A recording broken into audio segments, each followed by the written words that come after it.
que tu vas faire ces prochains mois, ce ne sera pas pour le vélo. Ce sera pour toi en tant qu'athlète d'abord. Hein, bouger de manière différente, bouger avec ton corps de manière athlétique. En parlant de force, on va parler de force. Ouais. Le renfort pour les cyclistes, pas quelque chose que tous les cyclistes aiment entendre. Non, toujours pas, non. mais qui semble être nécessaire, non seulement d'un point de vue de la performance, mais à mon avis surtout et avant tout d'un point de vue de la santé. Qu'est-ce que tu en penses ? Ouais. Ben, déjà, si on parle des papiers qui sont sortis sur le sujet, tu vois, les études, c'est important, c'est intéressant, mais ça fait pas tout, tu vois. Le terrain, ça reste le plus important. Ouais. Et il est arrivé qu'il y ait des études aussi qui soient contredites, voilà, qu'il y ait eu des erreurs. Là, pour le coup, sur le renfort, voilà, tous les papiers sont unanimes et convergent dans le même sens. Il y a un impact sur la performance et notamment au niveau de l'économie. Voilà, c'est surtout ça. Donc, voilà, rien qu'à ce niveau-là, déjà, j'ai envie de te dire, oui, si tu veux optimiser ton potentiel, il faut faire du renfort, quel que soit le sport que tu pratiques. Euh, après, moi, je t'avoue que c'est beaucoup plus compliqué pour moi de quantifier les bénéfices. Je n'y arrive pas. Moi, j'y arrive pas sur le vélo parce que t'as pas, c'est compliqué, t'as pas vraiment de tests. Enfin, tu pourrais faire des tests lactate avant, après, mais pour mesurer une économie, c'est très, très, très, très compliqué, quoi. Ouais. Donc, si je me fie à mon ressenti, oui, tous les ans, je suis de plus en plus endurant, je gagne en durabilité et je suis convaincu que le renfort m'aide, mais je n'arrive pas à le quantifier. Surtout que pour le coup, j'en fais depuis longtemps, donc j'ai oublié, si tu veux, le stade où je suis passé de rien à renfort, tu vois. J'ai oublié. Par contre, quand j'en donne à mes coureurs, là où ils vont le sentir très rapidement, c'est pas tellement sur l'économie, parce que ça, je pense que ça se fait sur le long terme, mais c'est vraiment sur la prise de force, sur les sprints. Et là, très vite, ils me disent, et très vite, on voit qu'ils gagnent des watts sur le sprint, sans faire des blocs d'entraînement sprint, quoi. Donc rien qu'à ce niveau-là, c'est intéressant de le faire, quoi. Après, moi, comme je te le disais en off, je suis de plus en plus dans une optique globale, holistique, de santé, pas seulement de performance sur le vélo, parce que je prends un petit peu d'âge aussi, même si je reste jeune, voilà. Je mûris et puis mes objectifs évoluent et je me dis que j'ai envie de continuer de prendre du plaisir à faire du vélo pendant encore longtemps, bien après 60 ans. Et donc, je pense que le renfort, c'est indispensable parce que d'une part, tu vas limiter la fonte musculaire qui de toute façon intervient à partir d'un certain âge en fonction des personnes, mais en tout cas, tu peux fortement la ralentir grâce à ça. Ça a été démontré. Même l'inversé, ouais. Et d'autre part, il y a aussi cet aspect de densité osseuse aussi. Moi, je fais quasiment que du vélo, je ferai quasiment rien d'autre. Et pour l'aspect santé, c'est hyper important. Et même en cas de chute, t'es un peu plus solide, quoi, quand tu fais du renfort. C'est sûr. Ouais. Et si tu peux t'éviter de te casser quelque chose sur une chute bête, même sans tomber très vite, très fort, même en termes de performance, ça fait la différence. Hein. Celui qui se blesse moins, sur le long terme, il progresse plus vite. Donc pour tous ces aspects-là, moi je trouve ça très intéressant. Et même, je rajouterais un troisième aspect, c'est pour ça que j'ai fait appel à toi. C'est qu'en termes de motivation, et pour aussi, tu vois, varier un petit peu, varier les sports, varier un petit peu les pratiques, c'est hyper intéressant, hyper motivant, tu vois, toucher d'autres choses, d'autres exercices, travailler dans d'autres axes, comme tu m'as fait travailler ce matin, c'était hyper intéressant. Et ça fait du bien au corps et à la tête, tu vois. Ouais. Voilà. Ouais, tu le disais, on faisait des exercices, on a fait quelques exercices de saut, des lancers de balles, des choses que tu fais pas sur un vélo. Je faisais pas, même en dehors. Même en dehors. Et au final, juste la part cognitive de se concentrer sur une autre tâche. Et comme tu l'as dit, il faut être ouvert à l'idée, il faut vouloir le faire. Parce que tu aurais pu le faire aussi sans vouloir le faire, mais ce ne serait pas pareil. Non. Et tu l'as dit plus tôt dans l'échange, quand tu es motivé à faire quelque chose, tu as des meilleurs résultats. Et donc forcément, si tu es motivé à faire ça, tu auras des meilleurs résultats avec. l'entraînement qui fonctionne, c'est avant tout celui en lequel tu crois. Hein. Il y a ta perspective qui, à mon avis, dicte ta réalité. Et si ta perspective, c'est que c'est un bon plan d'entraînement, forcément, il faut que les choses s'alignent à côté, mais il y a de grandes chances que ça fonctionne. Le meilleur plan ne fonctionnera pas si tu n'y crois pas. Et donc, si tu penses que ça va t'aider, moi, je pars du principe qu'il y a de grandes chances que... Là, j'ai qu'une hâte, c'est de commencer, c'est que tu m'envoies ma première séance et que je me mette au boulot. Là. Ouais, c'est ça.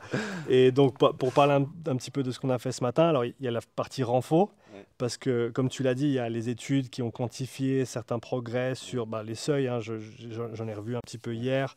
Mais je pense que trop souvent dans le sport, on veut justement se focaliser sur cette spécificité, sur ce transfert, sur cette quantification, alors que si on pense au développement athlétique de manière globale, comme tu l'as dit, un peu plus holistique, avec une perspective à plus long terme, de santé, de fonction, de longévité, on n'a pas forcément besoin de pouvoir quantifier ce transfert. C'est mieux si on peut. Hein. Certains l'ont fait, encore une fois. Mais en gros, en faisant des trucs nouveaux et différents de ce que tu fais tout le temps, de ce que tu fais depuis plusieurs années maintenant, on sait que de manière générale, tu seras un humain plus complet. Tu seras certainement un petit peu mieux armé en cas de blessure, ou en cas de situations qui peuvent mener vers des blessures, simplement du fait que, on l'a vu aujourd'hui, hein, le vélo, c'est tout devant, derrière, en haut, en bas. C'est dans un seul axe. Donc, savoir sauter de gauche à droite, savoir lancer une balle de gauche à droite, savoir résister au niveau de la rotation du tronc dans les 3 plans de mouvement, c'est des choses qui ne sont pas travaillées. Et sans même penser à l'aspect performance, qui viendra pour nous dans une étape, on va dire, ultérieure, on a déjà plein de travail à faire qui est extrêmement simple, qui peut être fun, et qui surtout est quelque chose de nouveau à apprendre. C'est ça. Et tu vois, je me souviens, ça m'avait marqué une déclaration de Romain Bardet, tu vois qui c'est ? Donc voilà, c'est pas n'importe qui, un grand coureur cycliste qui a fait 3e du Tour. Il m'avait marqué quand il est passé, je ne sais plus dans quelle équipe il était avant, mais quand il est passé chez DSM, qui avait un nouveau projet performance pour lui. Il a dit le projet pour cette première année, déjà, c'est pas d'être un coureur cycliste, c'est de devenir un athlète, tu vois. Et il sous-entendait effectivement, il expliquait après qu'il allait travailler de façon beaucoup plus large des aspects qu'il ne travaillait pas avant. Et le renfo en faisait partie. Ouais, je pense que c'est difficile forcément de prendre cette casquette-là, mais plus tu vois un développement à long terme et plus tu as des ambitions qui sont hautes, plus c'est important de penser à toi en tant qu'athlète d'abord et en tant que spécialiste ensuite. Parce qu'on s'identifie forcément avec notre pratique. Toi, tu t'identifies comme un cycliste. Un crossfitter s'identifie comme un crossfitter. Moi, je me rappelle quand je suis passé je m'identifie comme un haltérophile parce que j'ai fait de l'haltéro en compétition et je m'identifiais de la sorte. Au moment où je suis passé sur du rameur indoor, j'ai fait une compétition de rameur indoor et ça a switché dans ma tête en me disant « Ah, maintenant je suis devenu cet autre truc. » Tu vois ? Mais de toujours se rappeler qu'en dessous de cette spécialité ou de ce mode d'expression que tu as choisi au niveau sportif, tu as cette base, en fait, qui est générale de nature et qui ne discrimine pas entre les différents modes de mouvement, les différents temps d'effort, les différents types d'expression, et que on est un petit peu toujours dans le guidon, hein, sans mauvais jeu de mots, et on se perd un petit peu dans la spécificité, alors qu'il y a souvent beaucoup de choses à gagner dans la part générale de l'entraînement. Complètement. Complètement, à la fois en termes de performance physique, je pense, mais surtout, moi, là où je le ressens déjà dès maintenant, avant même de commencer, c'est dans la tête. C'est le plaisir de faire quelque chose de nouveau, tu vois. Et ça, je sais que ça va m'apporter sur le vélo, parce que quand je vais monter sur mon vélo, je serai encore plus heureux, tu vois, parce que j'aurai fait quelque chose de différent aussi le reste du temps. Et tu vois, c'est marrant parce que on on rentre un petit peu dans le monde de l'autre. Mais moi, maintenant, c'est les sorties à vélo un peu plus longues que ma séance de bike air d'1 heure. C'est vrai. Hein, et c'est de prendre du plaisir à sortir pendant 2-3 heures, à faire des calls, à avoir de la roue libre dans un entraînement. J'ai fait que du bike air dans ma vie. La roue libre, je connais pas. L'autre jour, j'ai fait une descente qui durait 25 minutes. C'était trop cool. Et au final, de se diversifier et de sortir de sa zone de confort. Mais qui au final sera de toute façon bénéfique à condition de pouvoir voir sur le plus long terme et de pas toujours chercher ce transfert 1 à 1 parce que à mon avis si c'est ça qu'on a en tête déjà on part de la mauvaise perspective et on va toujours être déçu mais par contre ce qui est sûr c'est que dans 5 ans tu seras très très content d'avoir maintenu ce travail que ça t'apporte des watts ou pas parce que dans la globalité, ce sera un net positif. Non, mais clairement, j'en suis convaincu.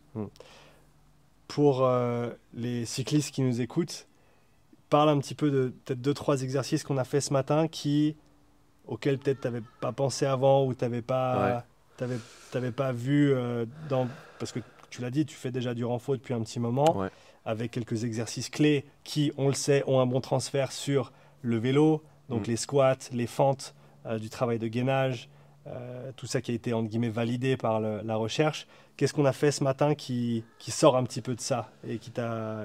L'exercice qui m'a peut-être le plus marqué parce que j'ai pris du plaisir dessus, parce que je me suis senti à la fois confortable et plutôt compétent, tu vois.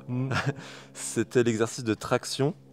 Sauf que tu as utilisé mon matériel qui est plutôt rudimentaire de façon vraiment intelligente, parce que là, en fait, on a utilisé la barre de squat qui était posée sur le rack, et je me suis simplement accroché à la barre avec les pieds qui reposaient sur le sol, sauf que je m'en servais pas, et j'ai fait des tractions avec cette barre, et j'ai trouvé ça super intelligent. Voilà, on n'a pas forcément d'avoir une barre à 2 mètres de haut pour travailler ce type de muscles. Donc ça, c'était super agréable. Et après, l'exercice, tout ce qui est explosivité avec le ballon, tous les sauts en fait. Tous les sauts, je sens que pour le coup, ça va vraiment m'aider sur le vélo, j'en suis sûr. Parce qu'on a besoin d'explosivité. Et puis,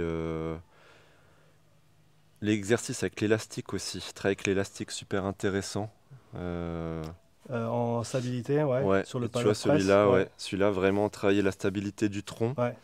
Je pense que ça va être vraiment bénéfique aussi. Super intéressant et intelligent aussi de travailler avec cet élastique. C'est tout des petites choses auxquelles moi j'aurais jamais pu, j'aurais pas pensé quoi. Il m'aurait fallu un travail de recherche, tu vois. Donc c'était super que tu sois là pour me donner à manger comme ça. Et voilà, c'est vraiment ce qui m'a marqué. Je pense ce qui est intéressant aussi, c'est de prendre cette perspective et de se détacher du vélo. Tu vois, ce qu'on a fait ce matin et ce que tu vas faire ces prochains mois, ce ne sera pas pour le vélo. Ce sera pour toi en tant qu'athlète d'abord. Hein, bouger de manière différente, bouger avec ton corps de manière athlétique, littéralement. Lancer des choses, sauter, bouger dans tous les plans de mouvement. Oui, le transfert et la performance viendra. Oui, les squats lourds, on y reviendra. Mais je pense qu'encore une fois, se détacher un petit peu de son sport et de vraiment mettre son sport entre parenthèses, tu peux faire les deux. Tu vas continuer à rouler toutes les semaines. On va faire ce travail, entre guillemets, isolé, dissocié. Et il y aura forcément un moment où les deux vont converger et où le travail de renfort sera un petit peu plus dirigé vers la performance en vélo. Mais dans un premier temps, pour, encore une fois, établir la même base dont tu parlais avec l'endurance, vis-à-vis des efforts de plus haute intensité ou des efforts de compétition, c'est cette même base de mouvement qu'on veut pour ensuite aller sur le même squat que tu as l'habitude de faire, mais je veux que ce soit un 7 sur 10 au lieu d'un 9 sur 10 avec la même charge. Et avec plus de stabilité, avec plus d'aisance. C'est ce que tu me disais ce matin, je ne sais plus sur quel exercice, tu m'as dit cet exercice-là, il va t'aider pour quand on va mettre lourd. Donc du coup, indirectement, le transfert, il se fait aussi sur le vélo. Si on est mieux sur les exercices avec les charges lourdes et que les charges lourdes nous permettent d'être plus forts sur le vélo, indirectement, ça me rend plus fort sur le vélo, même sans y penser, tu vois, de façon spécifique. Mais le mot-clé, c'est indirectement. Voilà. Et je pense j'ai la même réflexion vis-à-vis, par exemple, du travail de zone 2 pour un crossfitter. Ouais. Parce que la zone 2, c'est pas ça qui va te rendre meilleur sur un test de 3 minutes en crossfit. Par contre, indirectement, le travail d'endurance de fond va t'aider à t'entraîner plus et à mieux récupérer ton volume d'entraînement. Et à toute chose égale, qui dit volume d'entraînement plus important et meilleure récupération, devrait dire meilleure performance finalement. Si toi aussi tu veux devenir un coach plus complet et affiner tes connaissances et tes compétences en matière de programmation de l'endurance, je t'invite à rejoindre mon mastermind pour sa 3e saison. Inscription uniquement jusqu'au 18 septembre. Écoute ce qu'en disent les élèves et retrouve plus d'informations avec le lien dans la description. C'est comme si on était à l'école. On a donné aussi une formation qui était pour moi très claire. Tu as un support vidéo, tu as un support écrit, tu as un retour. T'es pas noyé dans une masse d'infos dès le départ. Là, ça arrive au compte-gouttes. Pour moi, c'est la meilleure formation que j'ai faite à l'heure actuelle. J'ai rien à dire sur ta formation parce qu'elle est vraiment très très bien. Ça donne toutes les cartes en main d'un point de vue planification de l'endurance. Je travaille plus au hasard. Plus d'assurance et me sentir plus pro. N'importe quel coach qui s'intéresse à l'entraînement, je pense qu'il a tout intérêt à faire ce mastermind.